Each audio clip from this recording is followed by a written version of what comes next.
किसी भी शख्स की जब शादी होती है, शादी के बाद जब सुहाग रात आता है, तो उस दिन कोई भी शख्स रहता है, खुश होता है और खुश होने के बाद में वो उस खुशियों को इस तरह से महसूस करता है जो कि लफ्ज़ों के द्वारा बयान नहीं किया जा सकता। और आज की इस घटना में किसी एक लड़की की शादी होती है और जब वो अपने ससुराल जाती है, फिर ससुराल जाने के बाद सुहाग रात का जब समय होता है, तो उसे मिठाई में कुछ नशीला पदार्थ मिला के खिला दिया जाता है और फिर दूल्हे की जगह पे कोई दूसरा शख्स आता है और इसके साथ में संबंध बनाता है। तो दोस्तों, इस मैटर को पूरा जानने के लिए वीडियो में तक बने रहें। नमस्कार दोस्तों, मैं जेपी पाल भोजपुरी, आप देख रहे हैं जेपी पाल क्राइम। तो दोस्तों, आज की जो ये कहानी है, यह कहानी उत्तराखंड की है। अब यहीं पे एक रहने वाली लड़की जिसकी शादी उत्तर प्रदेश के पीलीभीत में एक लड़के से होती है, वह लड़की खुश थी क्योंकि पहाड़ी मैदानों में आने का उसको मौका मिला था। अब दुल्हन और दूल्हे की मिलने की रात का जब समय आता है, तो उस दिन जब उसका पति कमरे में आता है तो दोनों कुछ देर बातें करते हैं। बातें करने के बाद उसका पति अपनी औरत को बर्फ़ी में कुछ नशीला पदार्थ मिला के देता है और पत्नी खाती है और सो जाती है, क्योंकि इसके बारे में उसको बिल्कुल कुछ नहीं पता था। अब जैसे ही वो सो जाती है, सोने के बाद में सुबह जगती है तो देखती है कि जिस बिस्तर पर वो सोई है वहाँ पे उसका पति नहीं था। अब जैसे ही पत्नी देखती है तो वह देवर रहता है। अब पहला ही दिन था, अब वह ज़्यादा कुछ बोल भी नहीं सकती किसी से।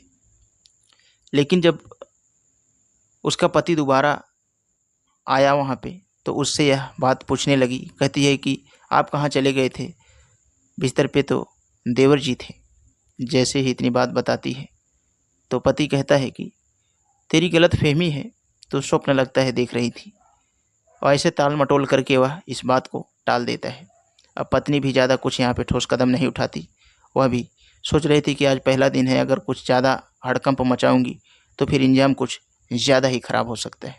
इसके बाद अब ये एक दिन बीतता है, दूसरा दिन भी लगता है, दूसरे दिन भी सेम कुछ ऐसा ही कारनामा इसके साथ होता है।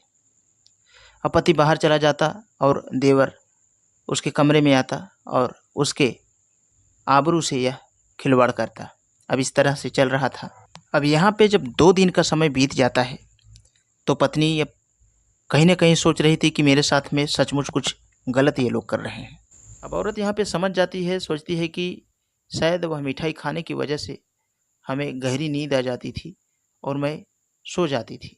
तो 2 दिन ऐसा ही मेरा बीता, लेकिन आज अगर मिठाई हमें दी जाएगी तो आज मैं मिठाई खाऊंगी ही नहीं।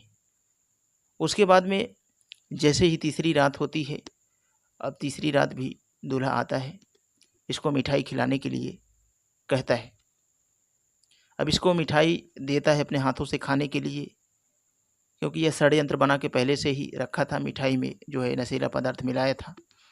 जैसे इसको देता है खाने के लिए, यह खाती ही नहीं है और खाने का बहाना करके यह मिठाई को कहीं दूसरी जगह में एक कोने में रख देती है और यह बिस्तर पे नखरा बना के सो जाती है। तो इसके आदमी को सेम कुछ ऐसा लग रहा था कि औरत तो सो गई है, लेकिन औरत यहाँ पे सोती नहीं है। अब वह घर से बाहर निकलता है और अपने भाई को अपने बिस्तर पे भेजता है। जैसे ही उसका भाई यहाँ पे आता है तो वह औरत जो है अब यहाँ पे हड़कंप मचाना शुरू करती है। उसके बाद में इस बात को अब अपने सास ससुर से बताती है, लेकिन उसके सास ससुर इस बात को एक्सेप्ट ही नहीं करते। वो उसी को डांटने लगते। लेकिन अब औरत भला रात में अकेले अपने घर वालों से इस तरह की बातें कैसे कर सकती थी। लेकिन जैसे ही सुबह होती है, यह अपने माँ और बाप के पास फ़ोन लगाती है और उन दोनों से बात करती है कि हमारे साथ में कुछ इस तरह से व्यवहार किया जा रहा है। जैसे ही इतनी बात सुनते हैं, उसके घर वाले सुबह सुबह इस लड़की के घर पे जा पहुंचते हैं और जैसे ही उसके सास और ससुर से पूछना शुरू करते हैं तो उसके सास और ससुर साफ इनकार कर देते हैं। और जब उसके आदमी से इस बात को रखते हैं तो उसका आदमी भी जो है साफ इनकार कर देता है। अब यहाँ पे लड़की का बाप तुरंत लड़की को लेके पुलिस स्टेशन पहुँच जाता है और वहाँ पे इस बात को पूरा पुलिस वाले के सामने शिकायत को दर्ज करता है। अब जैसे ही पुलिस वाले इतनी बात सुनते हैं तो पुलिस वाले तुरंत लड़की से कहते हैं कि तुम्हारे साथ जब पहला वारदात ऐसा हुआ शादी के बाद, तो इस बात को तुम पहले ही दिन क्यों नहीं बताई।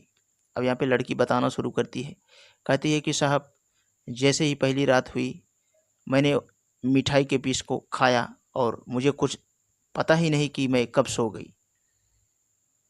मिठाई के पीस में हमें शायद कुछ नशीला पदार्थ दिया गया था जिससे कि हमें पता नहीं चल पाया। और उसके बाद में जैसे ही रात में मेरी आँख खुलती है, जब मैं देखती हूँ तो मेरे बिस्तर पे मेरा आदमी नहीं रहता है, मेरा देवर रहता है। अब जैसे ही महिला इतनी बात बताती है पुलिस वाले को, तो पुलिस वाले भी एकदम सन्न रह जाते हैं। पुलिस वाले भी अब इस बात को आगे बढ़ाने का इन्वेस्टिगेशन कर रहे हैं, लेकिन अब आगे क्या होता है जैसे ही पता चलेगा तो इसका सेकंड पार्ट बना के आप लोगों को प्रोवाइड करवाया जाएगा। तो दोस्तों, आप इस घटना के बारे में क्या सोचते हैं, कमेंट बॉक्स में अपनी राय दे सकते हैं। तो दोस्तों, यह वीडियो बनाने का मेन उद्देश्य आप लोगों को अवेयर करना है, ताकि आप लोगों के साथ ऐसी घटनाएं ना हों, और होने को भी आए तो इन छोटे छोटे वीडियो के माध्यम से आप खुद को अवेयर कर पाएँ। और वीडियो के लिए मैं बस इतना कहना चाहूँगा, अगर ऐसा ही कंटेंट देखना आपको पसंद है तो चैनल पे बने रहें, सब्सक्राइब करके बेल का आइकन ऑल पे ज़रूर प्रेस कर लें, ताकि कोई भी वीडियो लाऊं तो आप तक आसानी से पहुंच सके।